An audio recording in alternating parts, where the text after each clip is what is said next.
Hey everybody, I'm Mike Pierce, and this is my structured academic activity. It's built around the essential question, should the United States lift its embargo against Cuba?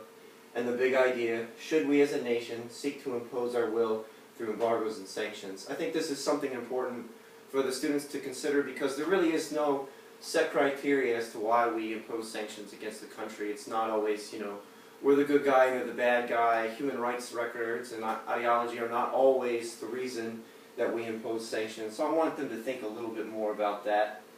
I'm going to walk you through the documents, the handouts.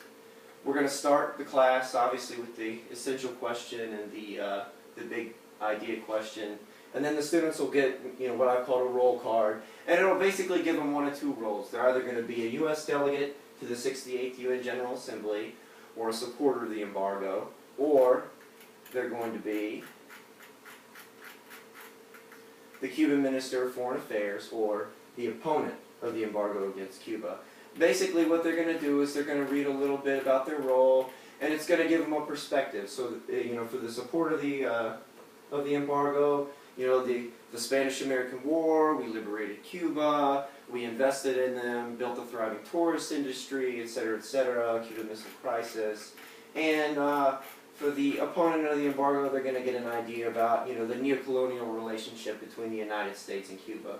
So they're directed to familiarize themselves with their roles, and then from their group of four, they're going to split into pairs, and they'll research with their partner and complete what I've called the UN General Assembly role assignment. So pretty much what they're told is they're either the Cuban Minister of Foreign Affairs or the U.S. delegate, and they're going to go to the UN General Assembly and convince everybody that they either need to lift the embargo or the embargo needs to stay. So they're going to do that, they're going to write their speech, they're going to deliver their speeches, and just like we talked about in class, after that they're going to use their notes and any other information they have, they're going to switch, and they're going to deliver the speech again from the opposite perspective.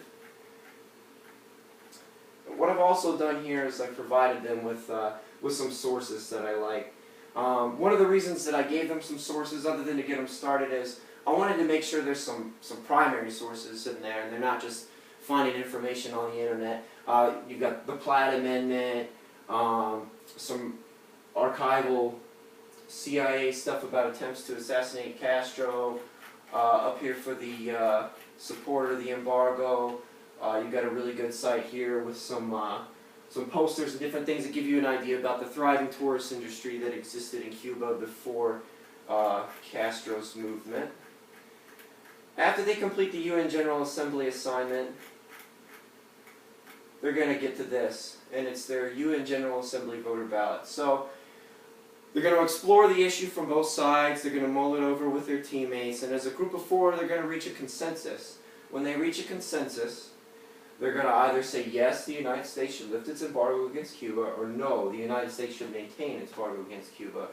And then they're going to list their top three reasons, their three most important pieces of evidence for why they made the decision that they made. The reason that I wanted to frame it like a ballot is not just to, enrich that whole UN General Assembly experience, but also I want them to really commit to whatever decision that they make. And I think that this would be good too. You could collect it and then possibly count the votes and even have a larger discussion as a class, time permitting.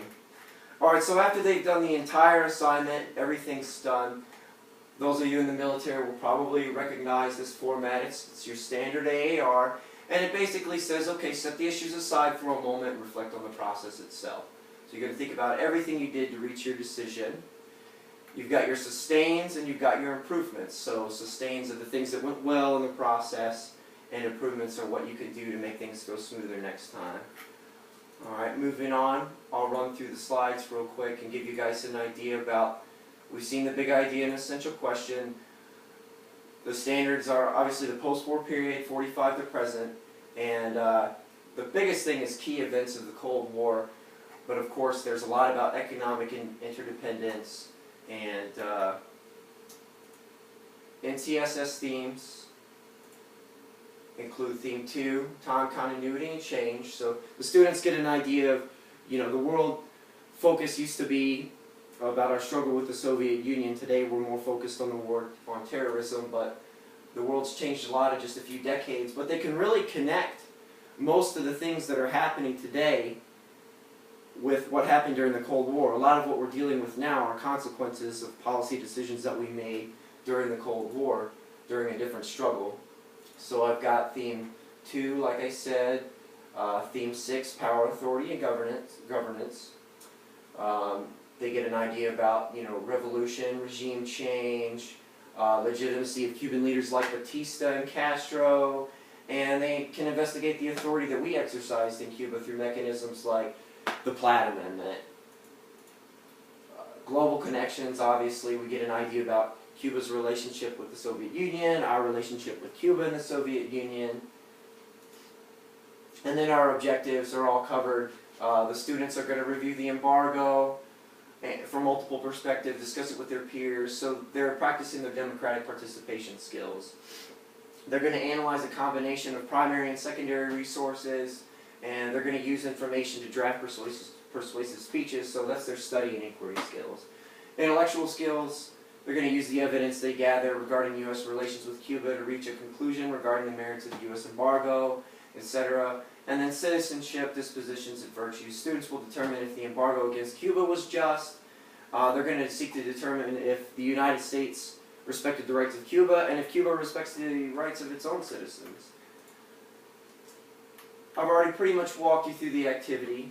Hopefully you can access the documents on Blackboard and see them a little better, and really read through the directions and get a feel for how this activity is supposed to work. And what I hope by the end of it is they've had that opportunity to have their discussion and practice that, civic, scholarly discussion, but also they'll have a better idea of key Cold War events like Castro's July 26th movement, the Bay of Pigs invasion, the Cuban Missile Crisis, and they'll identify the features of the world around them that are consequences of policy decisions made decades ago.